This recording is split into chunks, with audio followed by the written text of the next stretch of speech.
Welcome back, everybody. It is January 2021. We are back with the Roundtable, Season 1, Episode 6.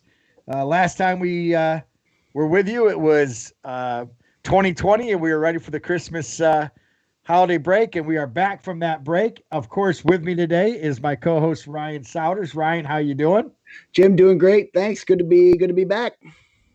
I know it's fun. It's a little bit of excitement. Some of the COVID numbers are going down. We have some hope on the way. Our men's basketball team played last week, so we have some of that to talk about. And of course, in the background too is Jeff Febus waiting for his 5 minutes with Febus and his coach interview today. And certainly we will interact with him on this show as well.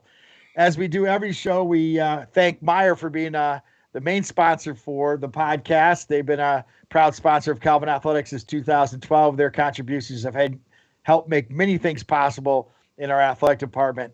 And boy, it's just exciting to be back. Kind of got refreshed over the break, but as always, we start out with some topics. And we haven't been able to do the first one. Our first topic tonight is what I'm calling around the MIAA, and we could expand it out to around Division III. And I'll give a little bit of where we're at, and then and maybe Ryan could give some thoughts on it.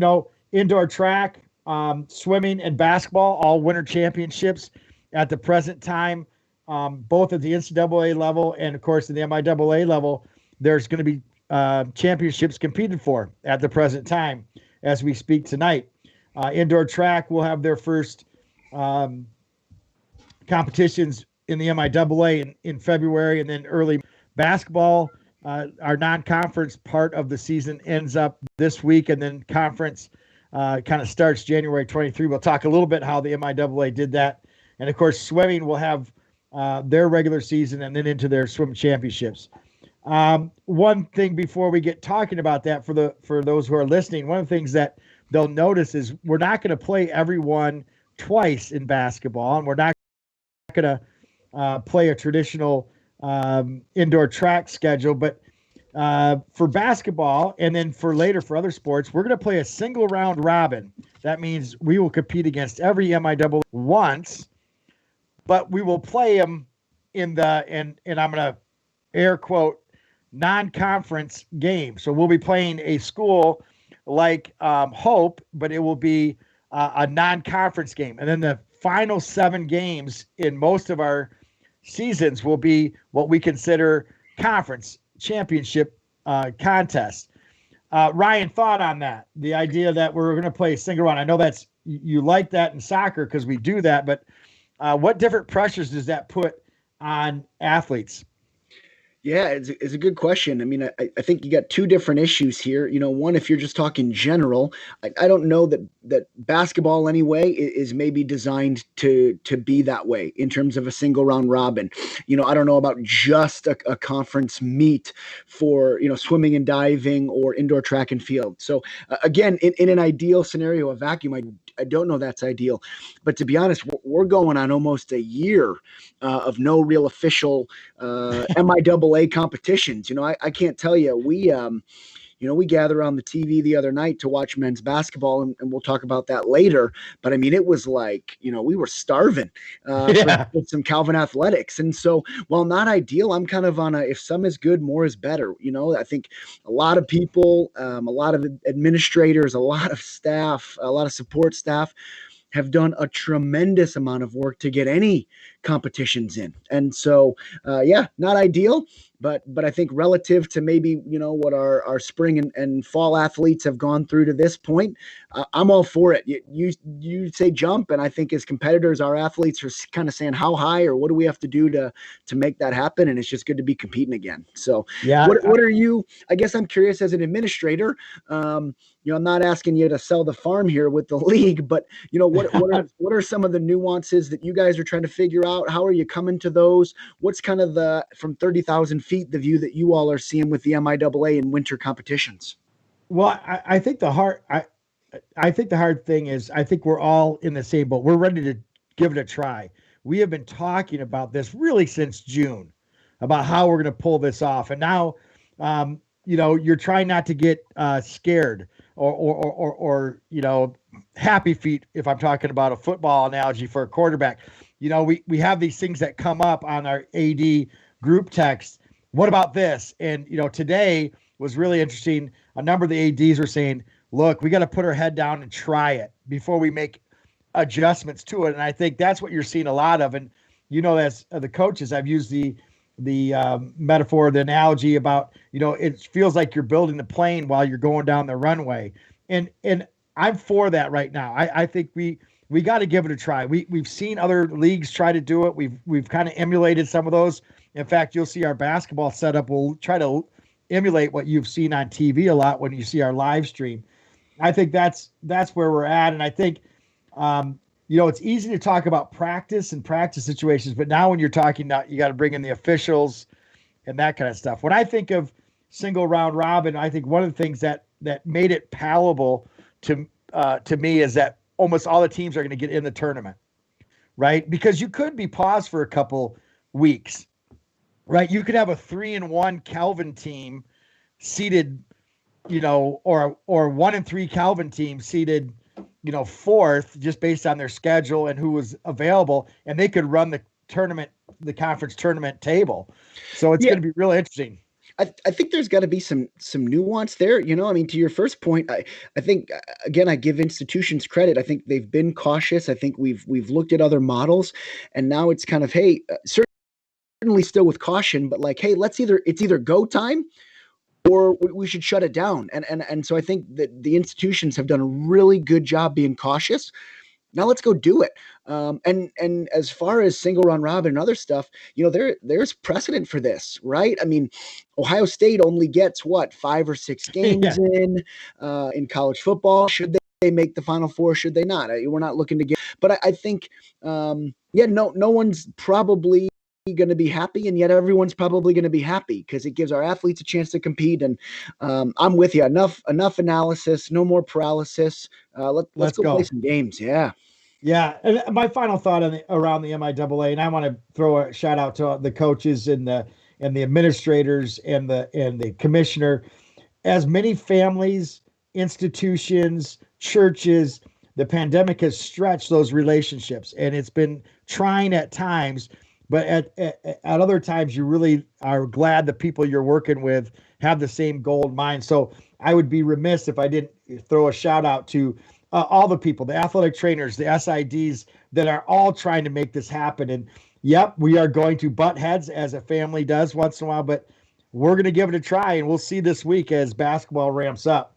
All right, it's a great segue, and you can add, Ryan, right to this is, we saw the Lakers win the first championship. Help me out, Jeff Febus in the background. I think the Maple Leafs in hockey. No, Lightning. Not the Maple Leafs. Lightning. Sorry. I don't know why. Uniform color, maybe. I don't know. Jerry Bergson would be crowing. I know. I'm sorry about that. Alabama in football. Now we get to Division III championships. Some schools are opting out with all, really good schools in Division III. What do you think? If you win one, are you happy? I mean, are you asterisk that thing? I mean, are you Roger Maris? That's a tough one, isn't it? It is. It is a tough one. It's a great question, right? It's one that, you turn on your sports radio any day after a champion's been crowned, and, you got talking heads going all over the place on it. This doesn't really answer the question. I'll tell you this. I don't think it matters. I don't think they remember the asterisks. I don't think the Spurs get remembered for their asterisks in 99. I just think the records stand and the championships are honored because, the other point you could make across the board is that schools that were able during this time, pro teams that were able to button things up, follow protocol, were disciplined enough to maintain a bubble, not get shut down. Man, you almost honor that discipline even more in their ability to get there. So, man, I think if you can win a championship, it's hard to do. Period.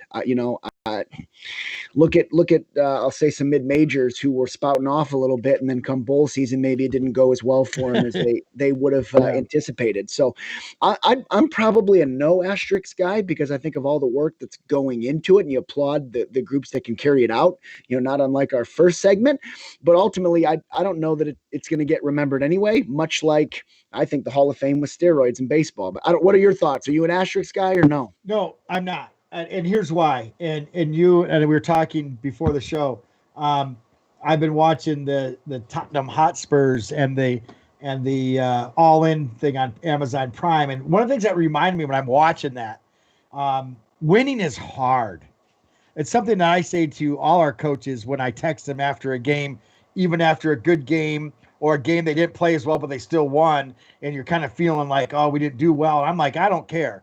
And in this case, what the student athletes are going through and the disruption, it's a different season, but it's not a less difficult situation. So I'm like, if they're competing for it, we're going to try for it, right? If they're holding it out there, we're going to be proud. If CMS wins the soccer championship, we will be just as proud of that one as anyone that we've had because of what those kids have gone through. That's where I'm at. I get the schools that have opted out for very good reasons. Their situation is different than ours, but we're going to give it a try.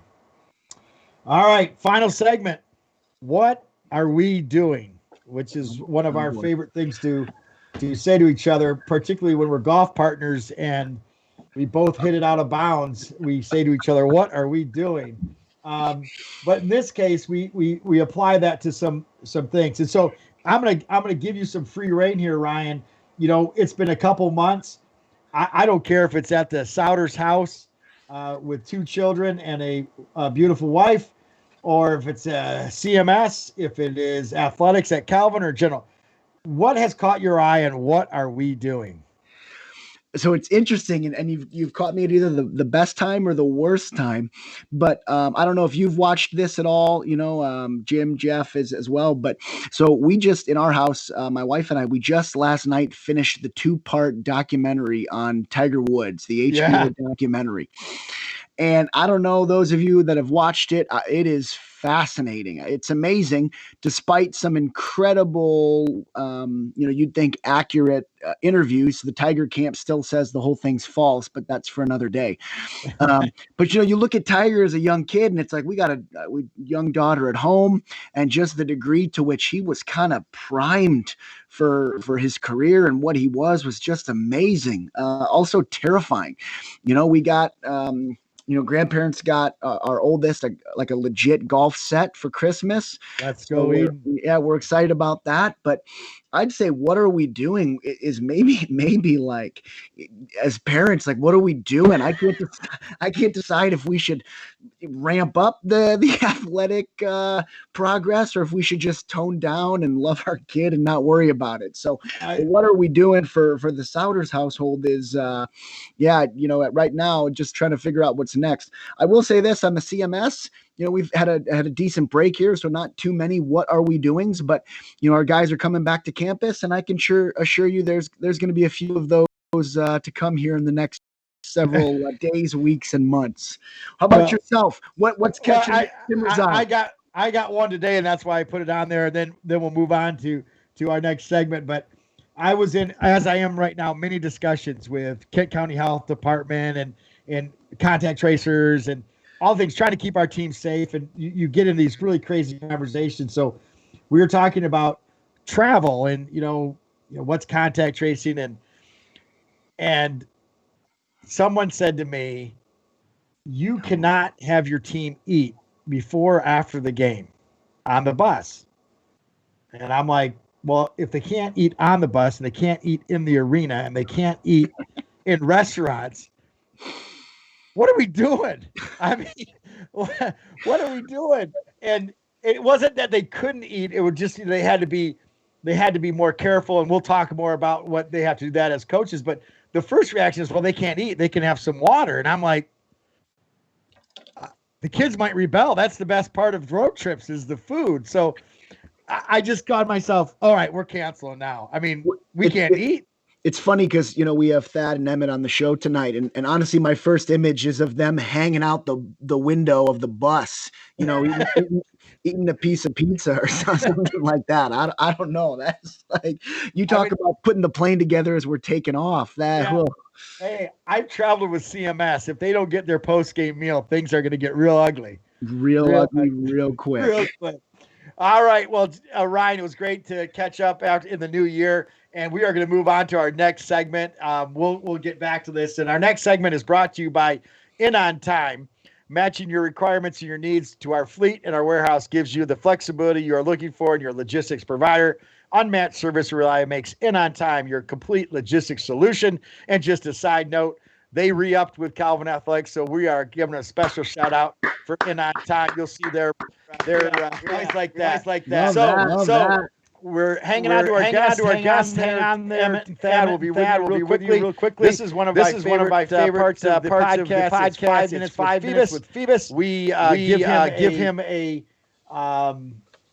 topic, and he try to weaves Calvin Athletics into it. So on the eve, or is it the eve tomorrow? I don't know. One of these days this week. Day and a half away. President-elect Biden will be inaugurated, and I thought to myself, we have presidents at Calvin, and I think each president has gone through Calvin Athletics, has made a significant contribution to what we do. And I thought, hey, Jeff, give me a overview of what presidents current to past at Calvin, not the United States president, but Calvin presidents have contributed. So, Jeff, welcome to 2021. Welcome to the podcast. Yeah, thank you, Jim.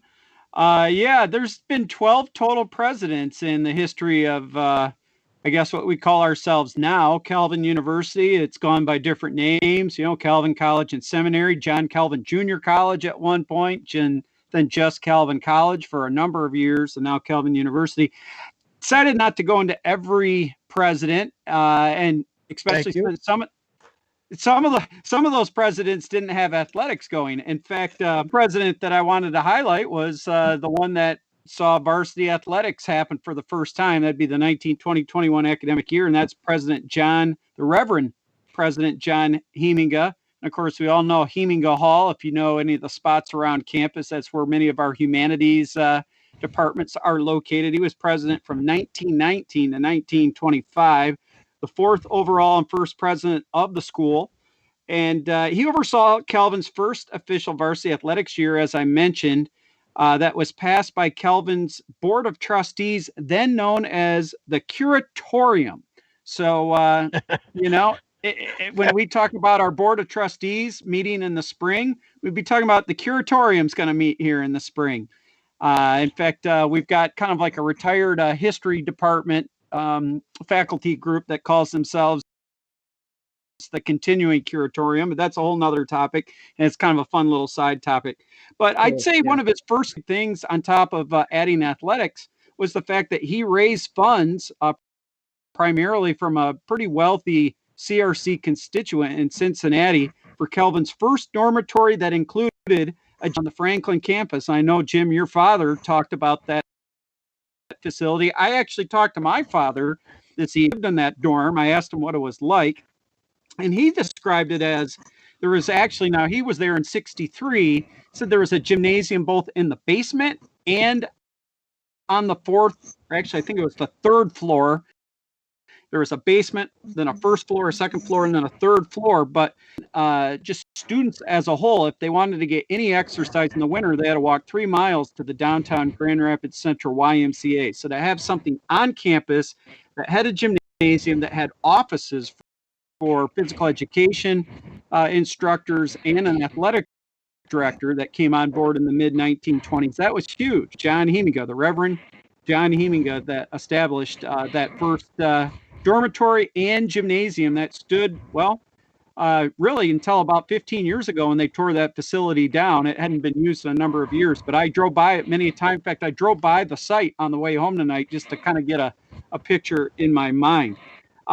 Prior to President Heminga, Ralph Staub was a Calvin student. He later became Dr. Ralph Staub, and Calvin's president from 1933 to 1939, in the heart of the Depression. And as an undergrad, he wrote several compelling letters to the Calvin Curatorium, begging them to add varsity intercollegiate athletics. And of course, that happened while he was in graduate school later on.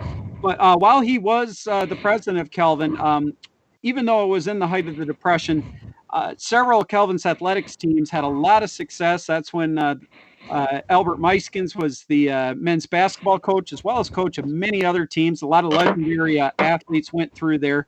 And according to the Dave Tuke book, Maroon and Gold Will Bind Our Heart, he stayed on as a faculty member into the 1950s and was really one of the biggest fans of Calvin's student athletes, even after he had finished up his presidency at Calvin. So that's Dr. Ralph Staub. So then we kind of go into the folks that I think people around here have met or knew or have known. And these are some of the big giants when it comes to Calvin athletics. Of course, President Dr. William Spoolhoff, who was the president from 51 to 1976. Perhaps one of his biggest contributions was purchasing Knollcrest Farms in 1956 for over $400,000. That was a lot of money back then, still is a lot of money. And of course, that led to the building of several big projects, including the first Calvin Athletics complex, Calvin Track and Field, which ended up having a rubberized track, the first of its kind in the state of Michigan. Then the soccer pitch, which was located inside.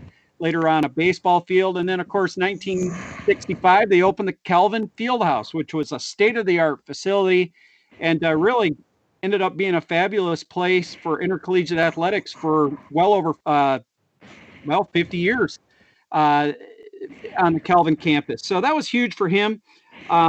He also ushered in Calvin's admission to the MIAA in 1953, working with Hope College as one of our chief sponsors. Should also mention that he was one of the folks that oversaw the addition of the Bergsma Swimming Natatorium in 1974. That was shortly before he retired. Just kind of a little coda to his presidency. He was part of that era in the MIAA when the MIAA had a ban on postseason NCAA competition for team sports. So we don't talk a lot about national championships, but in his retirement, Dr. Spoolhoff really enjoyed Calvin's athletics teams, and in 2000, he went all the way down to Salem, Virginia. I got to see the men's basketball team win the national title and proclaim this is one of the finest experiences I've ever had around Calvin College, and he thoroughly enjoyed every bit of it.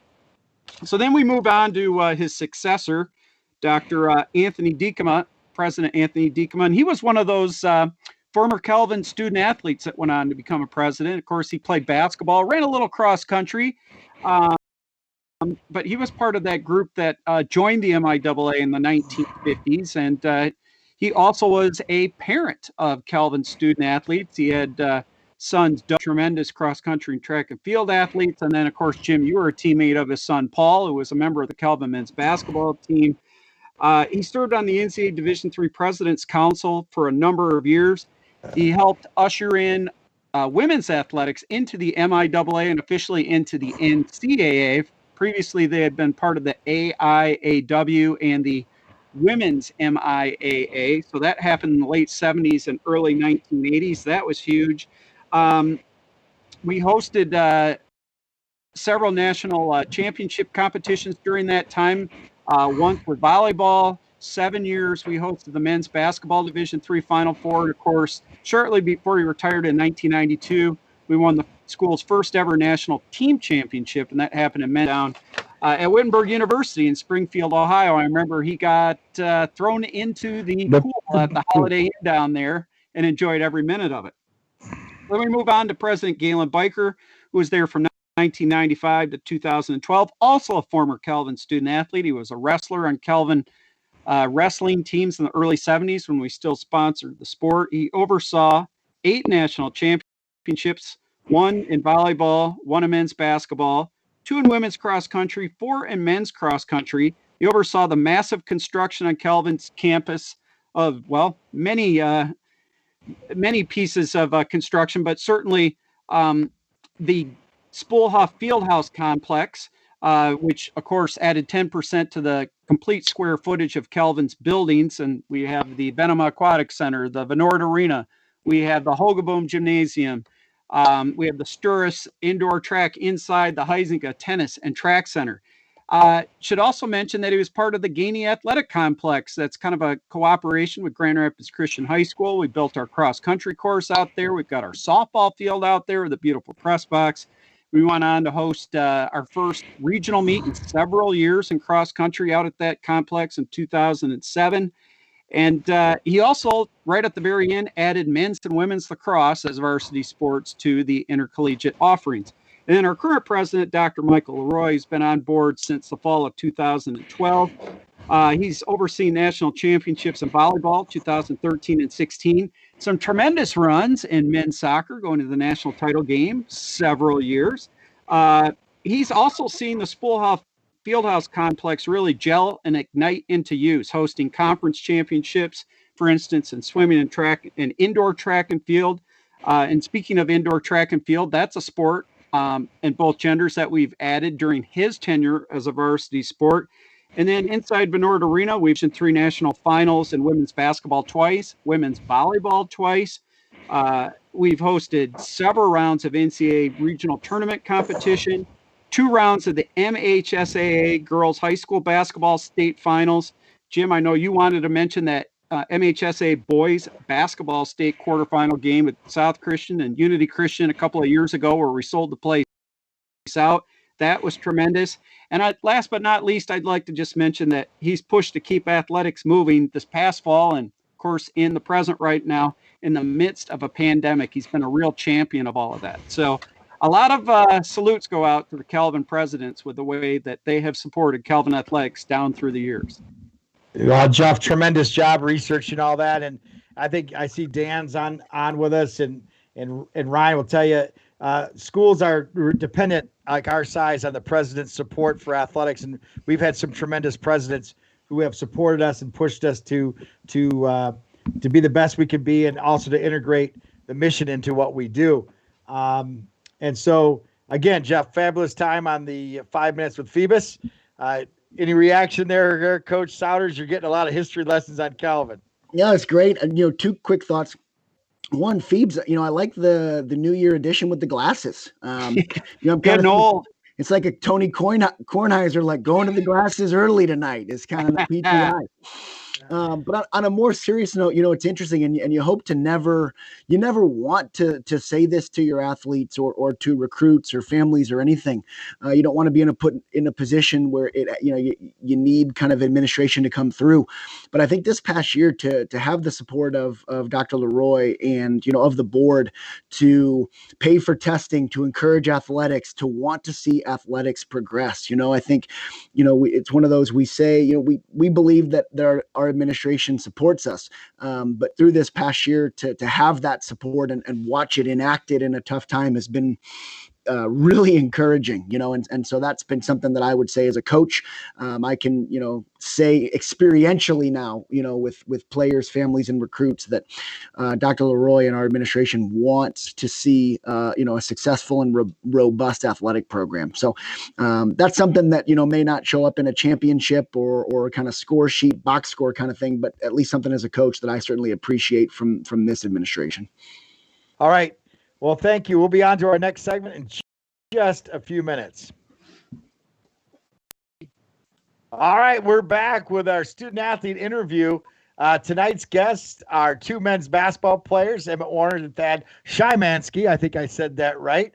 As always, our student-athlete interview is brought to you by Lake Michigan Credit Union. Lake Michigan Credit Union has more ways for your money to earn even more. Choose from CDs, house savings accounts, nationally recognized credit cards, and a checking account Money Magazine calls the best checking account in America. Earn more interest, more returns, and more rewards with Lake Michigan Credit Union. Coach Souders, have at these 2 young guys, and we're looking forward to it. Guys, thanks so much for being on the roundtable tonight. First things first, in light of all COVID protocol, your roommates, your kind of pod members, all that kind of stuff, right? Yep. Oh yeah. Right. We're all living in the same house. We're good. Okay, good. I like to hear that. Now, I'm going to kind of take the lead on this interview because with Dr. Timmer as a Calvin men's basketball alum, and you guys now playing games, he's going to want to know everything ins and outs, and it'll get real boring for the rest of us real quick. So First question, kind of a snowball, and we've asked most athletes, what is life, as a Calvin athlete, a Calvin men's basketball player looked like in COVID? Take us through kind of your protocols, what's been different, what's been the same. Just kind of take us through a little bit, day in the life of a Calvin men's basketball player. It's definitely been a roller coaster. We started in October. Practiced for a little while, and then we had some COVID issues, so we completely got shut down for 8 weeks. Yeah. So coming back from that has definitely been tough. It's like you started the season twice almost. This last couple weeks we've been able to test 6 times a week, so we've been able to play without masks, which was really, really nice. Because the masks are very tough to keep What's it on. like playing with masks? Oh, it's It's like trying to breathe the shirt over your head. yeah, it's very hard. It's just super hard to keep it above your nose while you're playing. Man, I can't wait to ask Coach Gelderloos what it's like to swim with a mask on. That'd be real good. Man. But now we've had to kind of go back to the masks, so that's been another adjustment period. But we're just happy to be playing games. Sure. I know a lot of excitement around men's basketball this year, kind of a larger group of incoming players.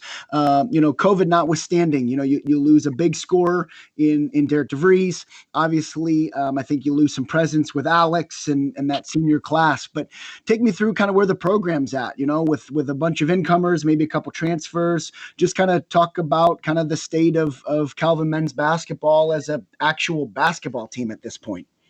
Yeah, I mean, obviously, when you lose an All-American like Derek, you're going to have to make some changes for the next season. But I think Coach Saul does a really great job in regards to recruiting and bringing in players that can really help us right away. So I know that'll be super helpful with some of the incoming freshmen that we have. And he's also super great at developing them. And that's another thing that he's kind of challenged Emmett and I to do is during this time of transitioning, because he's got his first recruiting class in, we have to be the older seniors who step up and show the younger guys kind of what being a Calvin men's basketball player is really all about. All right. I mean, the other thing is that, and I love Derek, man. I just love being able to come in, watch him light it up. You could count on him for 30. But let's be honest, defensive efficiency has to have gone up a little bit. Yeah. No, I mean, he's a great guy. I don't want to bash on him too much. But you won't. I love him. Dude can get buckets. So I'll leave it with that. So, all right. So you guys have started your season. I mentioned this from the jump. Just our family had a pseudo bubble watch party. We had popcorn, everything, getting to watch you guys on ESPN3 the other night. What was that like, getting to kind of play, obviously a Division I school, play Eastern Michigan, really, I thought put up a great fight, maybe couple possessions go the other way, could be looking at a different result. So talk to me about that. What was that experience like? I mean, even just to be playing again and playing someone else, but yeah, tell us what that match was like for you guys. Yeah, I mean, really, it was just a lot of fun. I mean, they kind of mentioned it on the broadcast, it's been 320 days or 21 days since we've actually been able to play a game. So that was, I mean, it was really fun just going out there and playing hard. And, the COVID thing, it was weird seeing the refs with masks and we're all spaced out on the bench. And we had to put a little monitor chip in our shoe, actually, to do the contact tracing things just in case anyone were to get COVID afterwards. So it's definitely it was definitely different, but it was just super fun to go out there and actually be able to play. Yeah, I'd say to add to that, kind of like you mentioned, they're a Division I team. We're Division III. I mean, we had no pressure on us. We hadn't played a single game yet, so it's just really to go out there and just see what we were made of, have as much fun as you can, because getting to play on TV as well, that's a once in a lifetime opportunity. Sure. I mean, I know Coach Saul probably in the film session the next day, he was like, oh yeah, no pressure on us. It's just whatever, right? That's probably how that went. Oh, for yeah. sure. Yeah.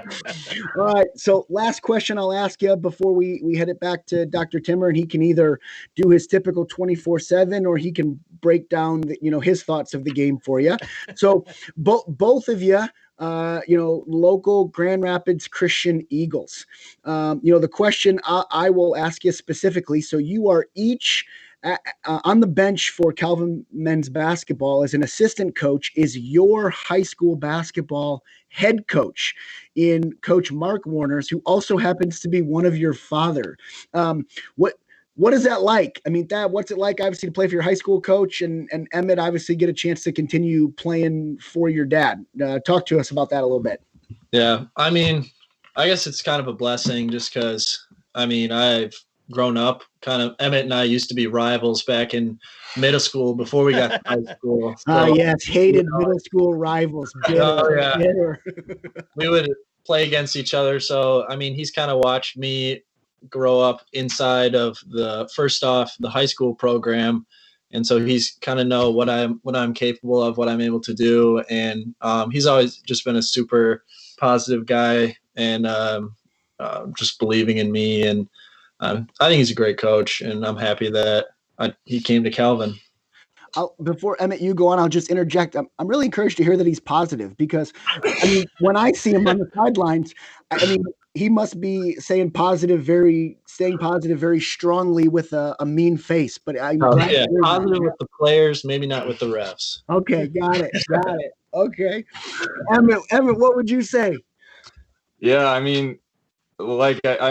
he's been a coach of mine for a long time, and I feel like even in high school and here at Calvin, we don't really mingle too much. He usually kind of stays off of me and doesn't tell me a lot, which is kind of nice. But yeah, no, it's always been great, and I think we're really good at not taking it back home. That's what it's been great because we can, whenever I go home, we don't always have to talk hoops, or he's not always trying to break down the games or my play. So yeah, I love it too. Cool. Last question for you before I hand it over to Dr. Timmer. So a little bit of a primer for the week. Couple games this week. Who you got? Where can we tune in and support Calvin men's basketball? So tomorrow we have Elma, and Wednesday we have Olivet. Those will both be live streamed, and so I'm sure they'll be on the Calvin website, and tune in and watch. Sounds good. The 19th and 20th, this will probably be put out after that. But yeah, good luck. And I'll hand it over to my co-host for the 24/7 grilling. All right. Hey, guys, we've done this with every athlete who's joined the show. There is no reward. It's just for me to find a way to plug Gabby Timmer into the show every time. So I'm sure there'll be a Gabby Timmer reference. But you can answer. I'm going to ask you one question, and then you can both answer. You don't have to answer it together, but you each answer it. So ready? Here we go. What is your favorite color? Blue. Carolina blue. We're still looking for the first maroon or gold. We're still looking for it. Okay. What I got here? Oh, both of you. What is your favorite? Who's your favorite NBA player of all time? And I don't mean video player, like you like their game on the court. Favorite of all time. All time. All time. Remember, this is a 24-second thing. This is not an essay. I think I would go Larry Bird. I think Allen Iverson. Allen was second. I can see similarities in both of your games to your favorite player. I can practice. Yeah, that practice. All right. If I didn't play hoops at Calvin, I would be playing what sport? Baseball. All right. Favorite movie? Any Marvel superhero one. Oh boy. Ooh. You and Christian. I would probably go Shawshank Redemption. I like that one a lot. Very good. What was your favorite course you've taken at Calvin? Now, Emmett, you've taken a lot from me. We'll exempt those. Dad, favorite course? I'm probably like my anatomical kinesiology class with Sparks. Coach Sparks getting a shout out. Emmett. I like sports psych a lot. All right. Was that with your mom? No, Dr. Bolt? no, that was with Bolt. Yeah. All right, here we go. Now this is a really quick one, easy one. Home cooked meal or B-dubs? What kind of home cooked meal? Your mom's home cooked meal or your dad. I'm not going to be. I'm going to be making enemies either way, but I'll say home cooked meal. I'll probably go Oh, B-dubs. B-dubs. Emmett is lying. All right. So here's the Gabby Timmer plug. Question number 7. All three of you who worked on Calvin's ground crew, if you had a shooting contest from the elbow, give me the order of you, Gabby, you two and Gabby. What order you finished in shooting? If she gets the women's ball. Emmett first, Gabby second, Thad third. Oh. From the elbow. Thad. We'll go Thad first, Gabby second, Emmett last. There we go. Hey, thanks for playing along. I appreciate it. And Gabby will kill me later. All right. We are going to give a quick pause. And again, thank you. And again, Lake Michigan Credit Union is our sponsor for the student athlete interview. Thanks, guys, and good luck this week. And we will be back with our last and final segment. Thank you. Thank you, guys. Appreciate it. Thanks, fellas. Well, that was a great student athlete interview. It was fun to see both guys on at the same time. We're moving on to our final segment, and that is our coach interview. And for that, we're going to turn it over to our co-host, Jeff Febus. Thank you, Jim. Our interview tonight is brought to you by Vredevoog Heating and Cooling. Vredevoog Heating and Cooling has served 54 years. They are a leading heating and cooling contractor and the best choice for your home. They install quality systems and back them up with guarantees to protect your investment.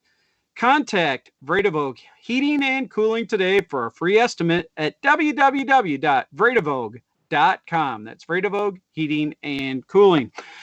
Our interview subject tonight is a man who's been at Calvin for a quarter century as a head coach. That would be Mr. Dan Gelderloos, my good friend, the head swimming and diving coach of the Calvin men's and women's swimming program. Dan, it's great to have you with us tonight. It's great to be here. I enjoyed your president segment, and I even have a Spoolhoff story for you. I remember when I first started working here, he would be walking out of the pool early as like 5:30 in the morning. Yeah. Soaking wet, already got to swim in. Yeah, he lived, to maybe 98 years old or so, and he was still going strong well into his 90s in the pool, wasn't he? Yeah. I thought I was going to find him in there one morning. He was a gem, though, an absolute gem. Let's talk a little bit about your journey back to Calvin. Of course, you're a 1994 Calvin graduate. You were on the swimming and diving team for 4 years. You had a major in geology. I believe you went on to get a master's in geology. Went down. Were you back in Ohio or Indiana? I'm trying to remember exactly, but your path back to Calvin was pretty interesting. So just describe that journey. Oh, I look back on it now, and I think I got a little bit lucky. I don't know if I knew exactly what I was doing at the time. But, I started off in my dad's footsteps of trying to be an engineer, and that didn't last too long before I pursued the next easiest thing, which was geology. And that took me down to Memphis, Tennessee. And so that's when I got my master's degree. And I think looking back, I always knew what I wanted to do, and that was coach since I was, 16 years old with my first job coaching 8-year-olds. And I got a chance to do that. And while I was down in Memphis, Tennessee, I heard from a friend of mine that the swim coach had been let go. And so I called Dr. Hondard right up and said, hey, I will do whatever it takes to jump in there and take it over. So that's kind of the quick version of that story. Yeah, that was the 96-97 academic year. And 25 years later, here we are. You've won 15 MIAA titles on the women's side, 4 on the men's side. Just talk to us a little bit about the whole transition from, we were talking about the Bergsma Natatorium where, it was built in the 70s. That's where you competed. That's where you started coaching. And eventually that got torn down and pretty much quadrupled in size into what we now have as the Venema Aquatic Center. It's been quite a metamorphosis and quite a blessing to the Calvin campus and, of course, to your swim program. Yeah, I mean, I have great memories of that place. I wish I could. I wish it was in some way it was kept around so I could go back in there. We could do some pretty cool things. The meets were just super loud. That's what I remember the most. I think the stands were right over the pool, and then there was the balconies that went around both ends, and it was standing room only there. I remember beating Hope for the first time in my career there. I swam an MIAA championship as a swimmer there, and we've had some small teams being able to stand right in the middle of the pool and kind of direct traffic as a one-man band. So that was kind of a cool thing.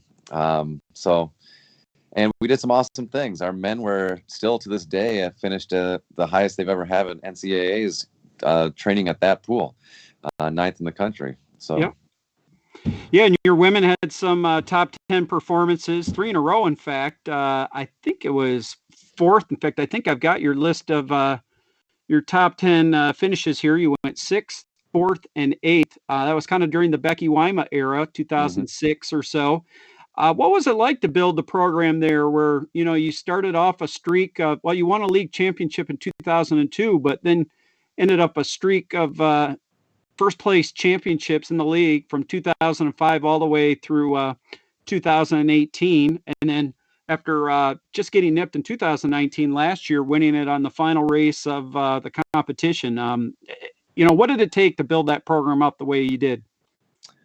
I think it just took consistency, showing the athletes that you're going to care about them, going to love them, and trying to find the right balance between, what they're doing athletically and what they're here at Calvin, I think is the biggest puzzle to solve. I think, sometimes a coach can with their sport and kind of overshadow everything else and they're going on their lives. And I think, early on, I figured that it didn't take me too long to figure out that, in order to succeed at Calvin, you got to be able to do it all. And so that's kind of, the approach I took and trying to, bring in athletes that, love Calvin, but also love to swim. And I think that kind of person is the person that succeeds at Calvin. And, consistency, I think, pays off too, I guess. Well, I think one of the things, you're talking about learning to do it all. You do teach some courses at Calvin. I think you've got a teacher's heart. And I think one of your big learning labs for you has been when you've gone out and kind of competed on your own, even later on in your adult life. And I want to bring up, I know I wrote a great story, not so much my story, but your story was tremendous. You competed in Ironman level triathlon right here in the Grand Rapids area. So let's see, that was 2.4 miles of swimming, 112 miles of biking, and a full marathon, 26.2 miles.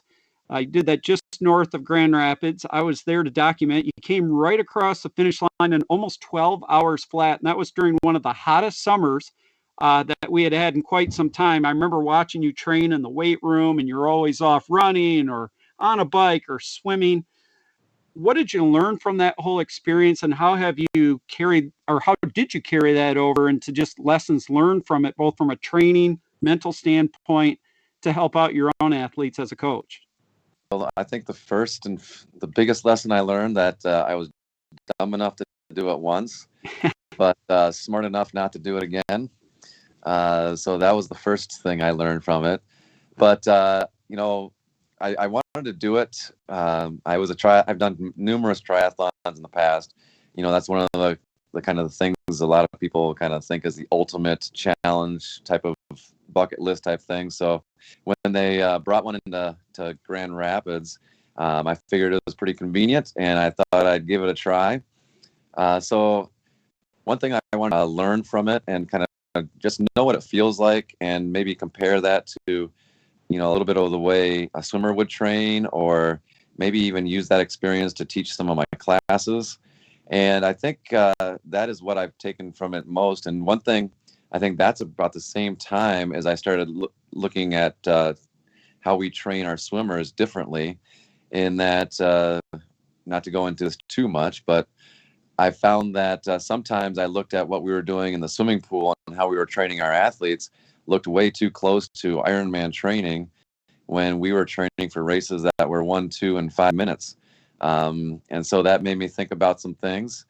And, when I teach my classes with the, whether it's Frisbee or cross training, just trying to use that experience to talk to students about, maybe going overboard or going too far, because a lot of our tendencies tend to not be satisfied with a 5K, but have to go to a 10K, and then you end up running marathons and, and being satisfied with, who you are and doing things well, not necessarily just doing things to do further and farther and more of it. So that is kind of, I guess, the under that experience, I suppose. Yeah, I think one of my favorite parts of that whole thing was watching you eat peanut butter and jelly sandwiches after you had done the 112 miles on before you were going to run a marathon. And as you explained it to me, you're trying to get the protein so that your muscles would survive, and also get some carbs to have a little extra energy for that race. You have way too good of a memory, I tell you. I remember those 2 peanut butter and jelly sandwiches well. That was it was not to get protein. I was having a pity party for myself. Gather the steam to go truck through 26 miles. Well, let's just talk your own swim teams right now. You did have a little bit of a fall season or first semester season. You had some inter-squad competitions. Then you had one actual intercollegiate competition. So you've had a little bit of a chance to see what your group can do. Not everybody's been able to get into the pool and actually swim in a meet back in, I guess that was late October, early November. And now a dual meet this weekend. So, just tell us a little bit about your two teams. It seems like you got something to work with both squads.